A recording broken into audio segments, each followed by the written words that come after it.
नमस्कार दोस्तों, स्वागत है आपका पीकेआर ट्रेडिंग चैनल पर, जहां हम फाइनेंस और स्टॉक मार्केट के सभी कॉम्प्लेक्स टॉपिक्स को सिंपल तरीके से समझते हैं।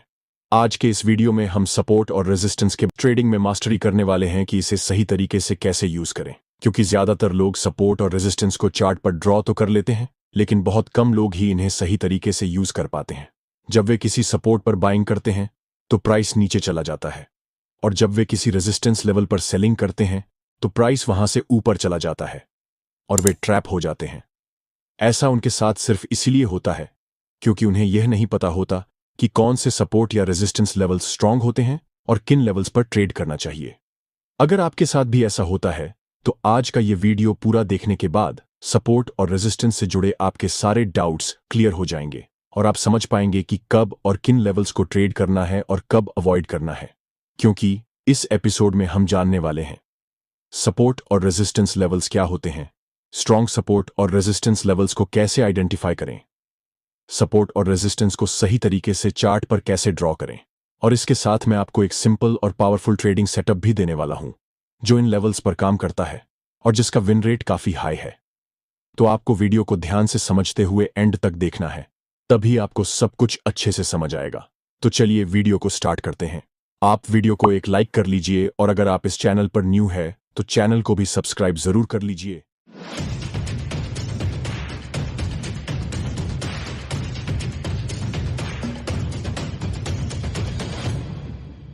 चलिए पहले समझते हैं कि सपोर्ट और रेजिस्टेंस लेवल्स क्या होते हैं।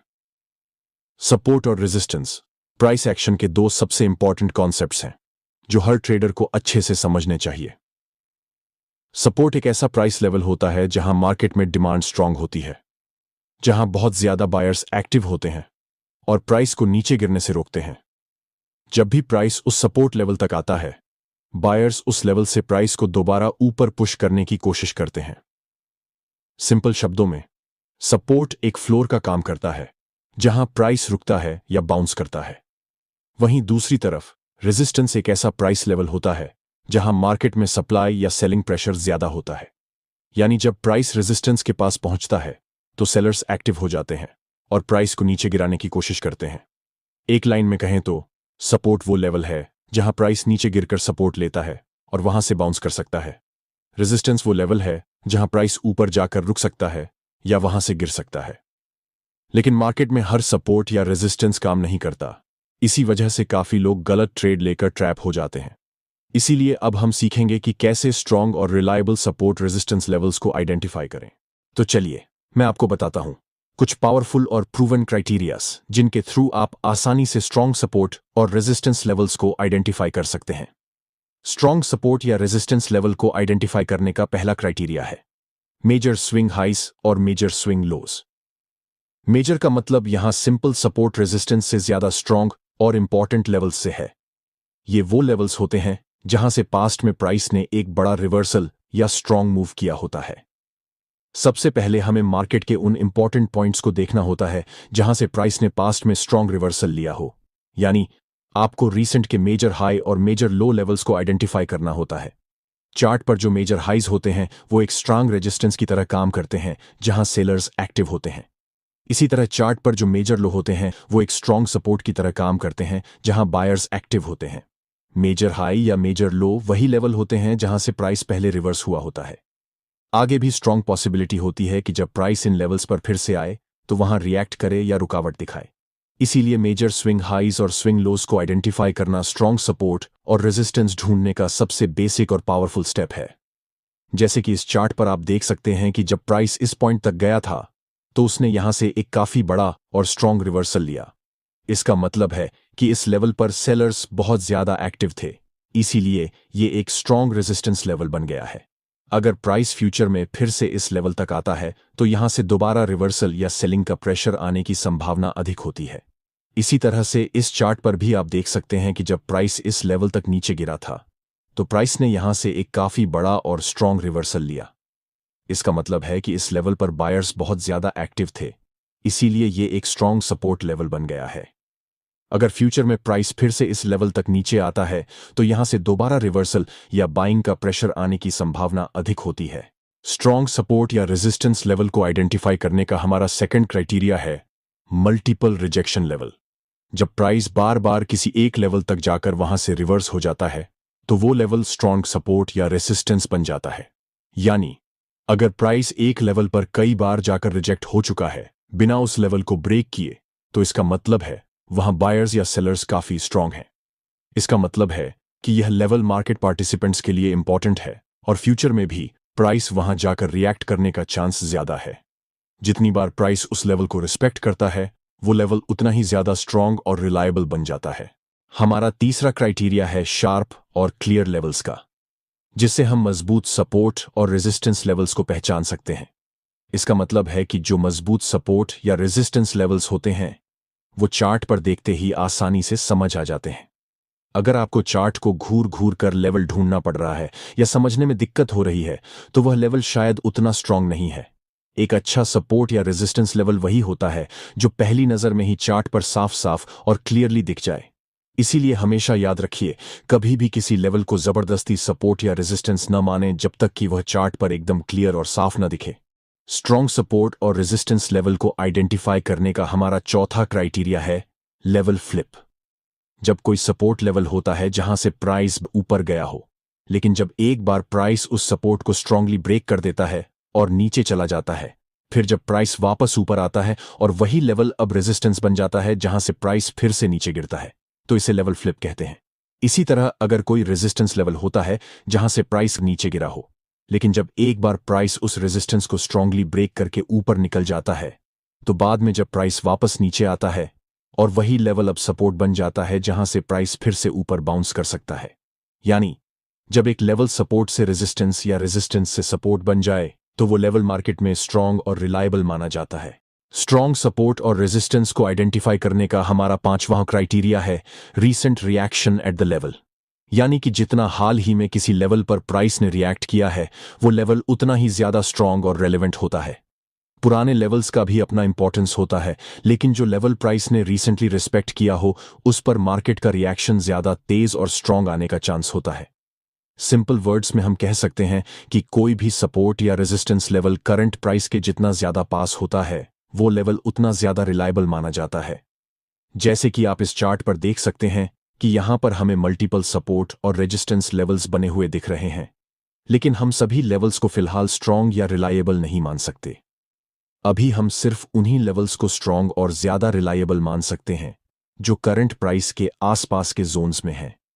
जैसे कि अभी प्राइस यहां ट्रेड कर रहा है, तो अगर प्राइस को ऊपर जाना है तो सबसे पहले इस रेजिस्टेंस लेवल का ब्रेकआउट करना होगा, फिर इस फ्लिप रेजिस्टेंस लेवल को तोड़ना होगा और उसके बाद अगले रेजिस्टेंस लेवल तक पहुंचना होगा।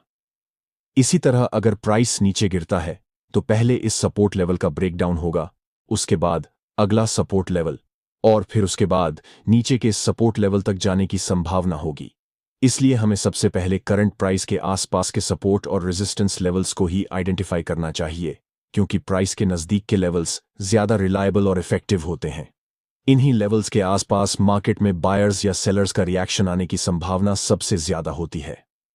अब आपको यह अच्छी तरह समझ आ गया होगा कि कौन से सपोर्ट और रेजिस्टेंस लेवल्स स्ट्रांग होते हैं और किन लेवल्स को हमें एक्चुअल में यूज करना चाहिए। इस वीडियो में जो भी क्राइटेरियाज आपको स्ट्रांग सपोर्ट और रेजिस्टेंस लेवल्स को आइडेंटिफाई करने के लिए बताए गए हैं, जरूरी नहीं है कि एक लेवल पर ये सभी क्राइटेरिया पूरे हों, लेकिन जितने ज्यादा क्राइटेरिया एक साथ फुलफिल होंगे वो लेवल उतना ही ज्यादा स्ट्रांग और रिलायबल माना जाएगा। अब आपके माइंड में एक सवाल आ रहा होगा कि हमें सपोर्ट और रेजिस्टेंस को कैसे ड्रॉ करना चाहिए। क्या हमें इसे एक सिंगल लाइन के रूप में ड्रॉ करना चाहिए या फिर एक जोन के रूप में? सपोर्ट और रेजिस्टेंस को हम अक्सर या तो एक सिंगल लाइन के रूप में ड्रॉ करते हैं या फिर एक जोन के रूप में, लेकिन मार्केट में प्राइस कभी भी एग्जैक्ट एक पॉइंट या लाइन से रिवर्स नहीं होता, बल्कि वो हमेशा एक एरिया या जोन में रिएक्ट करता है। इसीलिए हमें इन्हें एक जोन के रूप में ड्रॉ करना ज्यादा बेहतर होता है, ताकि हम प्राइस के नेचुरल बिहेवियर को अच्छे से समझ सकें और मार्केट का रियलिस्टिक व्यू मिले। जब आप सपोर्ट या रेजिस्टेंस को ड्रॉ करते हैं तो कोशिश कीजिए कि आप उस जोन में विक्स और कैंडल बॉडीज दोनों को कवर करें। मतलब हमें वो एरिया मार्क करना है जहां पर प्राइस ने बार बार रिएक्ट किया हो, चाहे वो रिजेक्शन विक्स हो या कैंडल की बॉडी हो। जितने ज्यादा प्राइस के टच पॉइंट्स एक ही जोन के अंदर कवर होते हैं वो जोन उतना ही ज्यादा स्ट्रांग और रिलायबल माना जाता है। फॉर एग्जाम्पल, अगर आप इस चार्ट को देखेंगे तो यहां पर आपको एक रेजिस्टेंस लेवल बना हुआ दिख रहा है, क्योंकि प्राइस ने यहां से स्ट्रॉन्ग रिवर्सल लिया है। अब अगर हम सिर्फ एक सिंगल लाइन के रूप में रेजिस्टेंस को मार्क करते हैं, तो जब प्राइस दोबारा इस एरिया में आएगा तो हाई पॉसिबिलिटी है कि प्राइस उस लाइन को टच किए बिना ही रिवर्स हो जाए। ऐसे में आपकी एंट्री मिस हो सकती है। लेकिन अगर आप इस रेजिस्टेंस लेवल को एक जोन के रूप में मार्क करते हैं, तो जब प्राइस इस रिएक्शन जोन में आएगा और वहां कोई रिवर्सल का सिग्नल दिखाएगा, तो आपको सही समय पर पता चल जाएगा कि प्राइस यहां से बाउंस होने वाला है।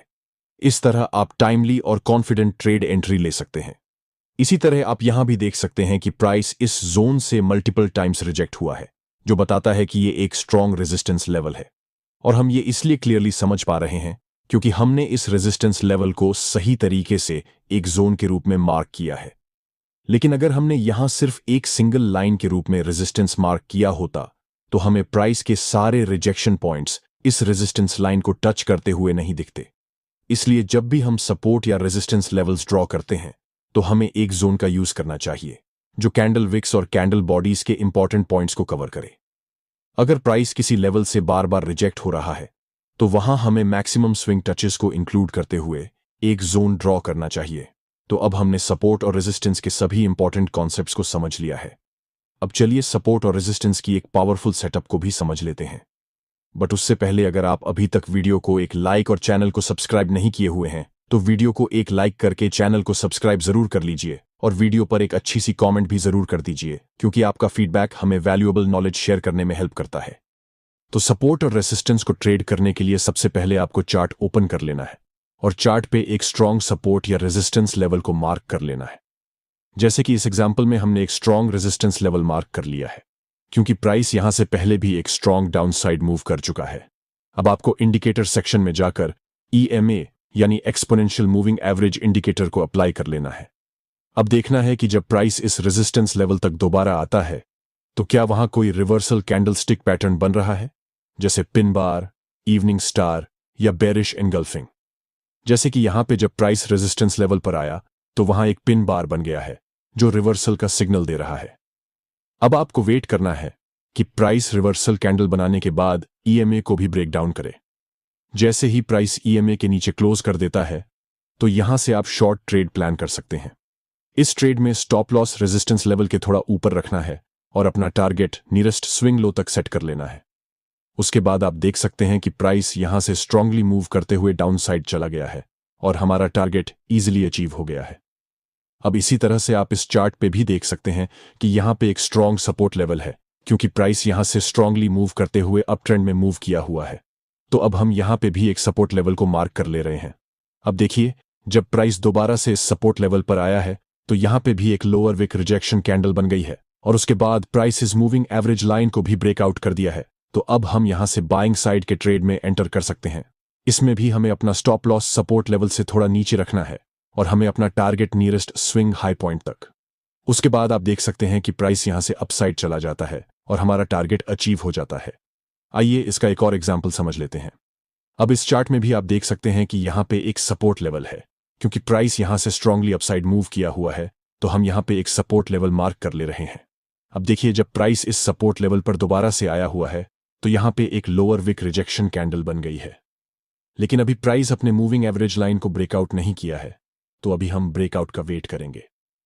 अब देखिए, प्राइस इस मूविंग एवरेज लाइन को भी ब्रेकआउट कर दिया है, तो अब हम यहां से लॉन्ग ट्रेड में एंटर कर सकते हैं। इसमें भी हमें अपना स्टॉप लॉस सपोर्ट लेवल से थोड़ा सा नीचे रखना है और हमें अपना first target nearest swing point तक रखना है। उसके बाद आप देख सकते हैं कि प्राइस यहां से मूव करते हुए अप ट्रेंड में चला गया है। इसी तरह से आप सपोर्ट और रेजिस्टेंस के कॉन्सेप्ट को EMA के कॉम्बिनेशन के साथ हर मार्केट कंडीशन में अप्लाई कर सकते हैं, चाहे आप फॉरेक्स ट्रेड कर रहे हो, स्टॉक मार्केट या फिर क्रिप्टो मार्केट में। यह टेक्निक आपको एक स्ट्रॉन्ग कन्फर्मेशन देती है कि सिर्फ सपोर्ट या रेजिस्टेंस पर ही नहीं, बल्कि प्राइस जब EMA के साथ कॉन्फ्लुएंस में ब्रेकडाउन या ब्रेकआउट देता है, तब आपका ट्रेड और ज्यादा स्ट्रांग हो जाता है। सपोर्ट और रेसिस्टेंस को कैसे ट्रेड किए जाते हैं, इस पे मैं पहले भी बहुत सी वीडियोस बनाया हुआ हूं, आप इस चैनल पर जाकर देख सकते हैं। अगर आप अभी तक वीडियो को लाइक नहीं किए हैं, तो वीडियो को लाइक करके चैनल को भी सब्सक्राइब जरूर कर लीजिए। और अगर आप भी स्मार्ट मनी माइंडसेट के साथ चार्ट को डीपली समझना चाहते हैं और हाई क्वालिटी सेटअप्स के साथ ट्रेड करना चाहते हैं, तो आप हमारा पीकेआर ट्रेडिंग ऐप डाउनलोड करके chart reading techniques of smart money का फुल पैकेज ज्वाइन कर सकते हैं। इस कोर्स में मैंने कई ऐसी तकनीकें कवर की हैं जो अभी तक न तो किसी के पास हैं और न ही आपको पूरे यूट्यूब पर कहीं मिलेंगी। तो ऐप का लिंक डिस्क्रिप्शन में दिया गया है, so go and check it out now.